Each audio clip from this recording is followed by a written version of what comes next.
Diežogiem piemērots parastais likustrs un arī spožā klintene.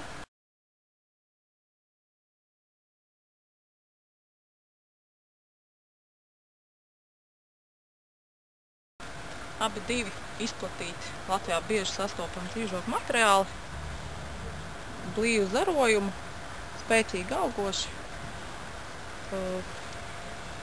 Pēc stādīšanas jāatcerās noteikti saīsināt dzinumu vismaz par 1/3. Tas sekmēs sazarošanos un diežogam būs aizpildīta apakšējā daļa. Stādam bezlapas stāvoklī no vēla rudens līdz agram pavasarim. Stādīšanai izmantojam labas, bagātīgas, saturīgas augsnes, pietiekoši mitras,